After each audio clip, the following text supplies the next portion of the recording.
Hello friend, नमस्कार friends. हम लोग आज की वीडियो में पढ़ने वाले हैं कांग्रेस का लखनऊ अधिवेशन एवं होम रूल लीग। जी हाँ, यह मॉडर्न हिस्ट्री से एक मस्ट इंपॉर्टेंट चैप्टर है। अगर आप किसी भी कॉम्पिटिटिव एग्जाम की तैयारी करते हैं तो क्वेश्चन यहीं से आएगा। तो पूरी वीडियो को शुरू से लेकर लास्ट तक देखिए और चैनल पर नहीं तो सब्सक्राइब कर लीजिए। तो आइए आज का वीडियो शुरू करते हैं।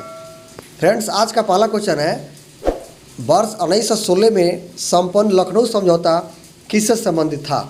याद रखिएगा, 1916 के जो लखनऊ समझौता था यह कांग्रेस एवं मुस्लिम लीग के बीच समझौते से संबंधित था। इसमें कांग्रेस और मुस्लिम लीग के बीच समझौता हो गया।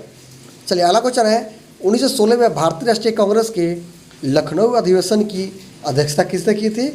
तो अंबिका चरण मजूमदार ने। अंबिका चरण मजूमदार। आपको पता होगा कि 1907 के सूरत अधिवेशन में कांग्रेस और मुस्लिम लीग के बीच क्या हो गई, खटास हो गई और जिसे अलग अलग हो गए थे और वही 1916 में फिर से मिल गए।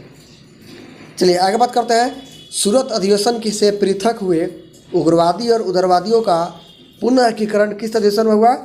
तो लखनऊ अधिवेशन में। आपको ये बताया था कि सूरत अधिवेशन में 1907 में आपका गरम दल और नरम दल क्या हो गए थे, अलग हो गए थे और फिर से लखनऊ अधिवेशन में दोनों मिल गए। अगला क्वेश्चन है, अतिवादियों एवं उदारवादियों के पुनः एकीकरण की प्रक्रिया में प्रमुख शिल्पकार कौन था? Annie Besant. एनी बेसेंट के भूमिका से दोनों एकीकरण संभव होगा। एनी बेसेंट था। ठीक है। नेक्स्ट है, 1916 में मुस्लिम लीग और कांग्रेस के बीच समझौता किसके द्वारा कराया गया था? अब बाल गंगाधर तिलक के द्वारा कराया गया था। दोनों के बीच समझौता। ठीक है। और वही शिल्पकार पूछेगा, प्रमुख शिल्पकार एनी बेसेंट। अगला क्वेश्चन है, कांग्रेस के 1916 के लखनऊ अधिवेशन में लिया गया वह निर्णय क्या था जिसके मुख्य दूरगामी परिणाम हुए? क्या रखिएगा, कांग्रेस के लखनऊ अधिवेशन में एक निर्णय लिया गया था। कांग्रेस द्वारा मुस्लिम लीग की पृथक निर्वाचन क्षेत्र की मांग को स्वीकार कर लिया गया। ये बहुत गलत निर्णय है। कांग्रेस इसको सपोर्ट किया था, जिसके बाद में दूरगामी परिणाम यह हुआ कि भारत का विभाजन हो गया। आपको पता होना चाहिए। अगला क्वेश्चन है, मोहम्मद अली जिन्ना को हिंदू मुस्लिम एकता का दूत किसने कहा था? सरोजिनी नायडू। फ्रेंड्स, कहा था लेकिन यह बात बेकार साबित हुआ और जिन्ना तो जन्म करते हैं, जिन्ना क्या किया आगे चल के। तो फ्रेंड्स, आपको पता होना चाहिए कि सरोजिनी नायडू ने इसको हिंदू मुस्लिम की एकता का दूत कहा था। ठीक है। चलिए आगे बात करते हैं। फ्रेंड्स, मदन मोहन मालवीय ने कांग्रेस एवं मुस्लिम लीग के मध्य होने वाले समझौते का विरोध किया था। याद रखिएगा कि मुस्लिम लीग और कांग्रेस के बीच जो समझौता हुआ था 1916 में, उसका घोर विरोधी कौन थे? मदन मोहन मालवीय। नेक्स्ट है, भारत में होम रूल लीग की अवधारणा किस देश से ली गई है? आयरलैंड से। ठीक है, आयरलैंड। प्रथम विश्व युद्ध के दौरान कौन सा आंदोलन भारत में लोकप्रिय हुआ था? होम रूल आंदोलन बहुत ज़्यादा लोकप्रिय हुआ था 1914 में। ठीक है, 14 से 16 में। अगला क्वेश्चन है, अप्रैल 1916 में तिलक ने पुणे में महाराष्ट्र से होम रूल आंदोलन आरंभ किया था। यानी बाल गंगाधर तिलक ने महाराष्ट्र में, यानी महाराष्ट्र के पुणे से अप्रैल 1916 में होम रूल आंदोलन शुरू किया था। वहीं एनी बेसेंट की बात करें तो सितंबर 1916 में मद्रास के अडयार से शुरू की थी होम रूल आंदोलन। ठीक है, याद रखिएगा, इंपॉर्टेंट क्वेश्चन है। आलोचना है, एनी बेसेंट ने किस साप्ताहिक पत्रिका के माध्यम से स्वशासन की मांग की थी? तो मांग की थी कॉमनवेल्थ। कॉमनवेल्थ किन का पत्रिका है? एनी बेसेंट का। ठीक है। चलिए अब चलते हैं, अगला क्वेश्चन है। अगला इंपॉर्टेंट क्वेश्चन है, पूरी वीडियो को लास्ट तक देखते रहिए, यहाँ से एग्जाम में इससे बाहर क्वेश्चन नहीं पूछेगा। चलिए अब बात करते हैं होम रूल आंदोलन क्या था, इसके बारे में जान लेते हैं। तो friends, home rule friends Ireland का एक शब्द है। होम रूल का अर्थ होता है स्वशासन। स्वशासन यानी अपने हाथ में शासन लीजिए। सर्वप्रथम आयरलैंड में होम रूल लीग की स्थापना रेडमंड द्वारा की गई थी। किसके द्वारा? रेडमंड द्वारा आयरलैंड में होम रूल लीग की स्थापना की गई थी।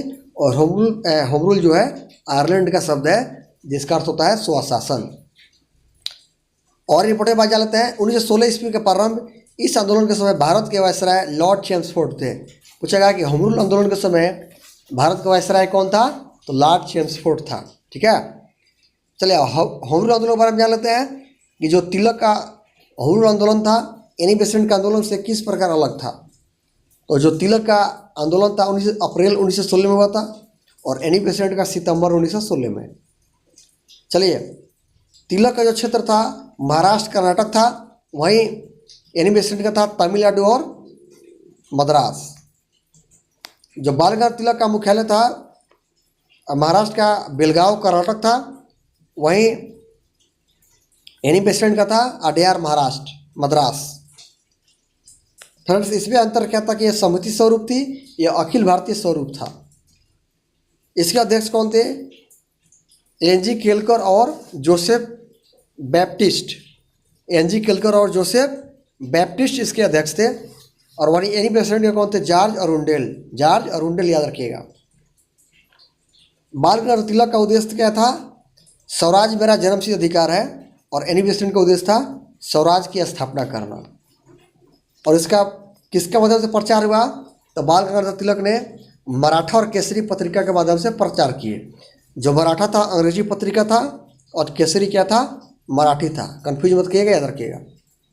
और जो एनी बेसेंट का प्रचार माध्यम था कॉमनवेल्थ और न्यू इंडिया। ये एनी बेसेंट का पत्रिका है, इसी से होम रूल की प्रचार प्रसार हुआ। नेक्स्ट क्वेश्चन है, फेबियन आंदोलन का प्रस्ताव किसने दिया था? एनी बेसेंट ने दिया था फेबियन आंदोलन का प्रस्ताव, एनी बेसेंट।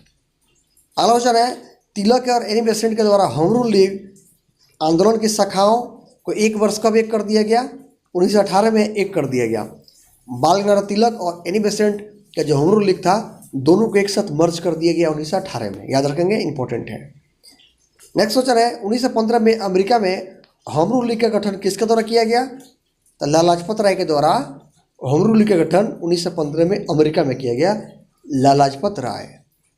नेक्स्ट क्वेश्चन है, एनी बेसेंट की होम रूल लीग के साथ George Arundale, CP Ramaswamy Iyer, BP Wadia, Motilal Nehru, Tej Bahadur Sapru और मदन मोहन मालवीय शामिल थे।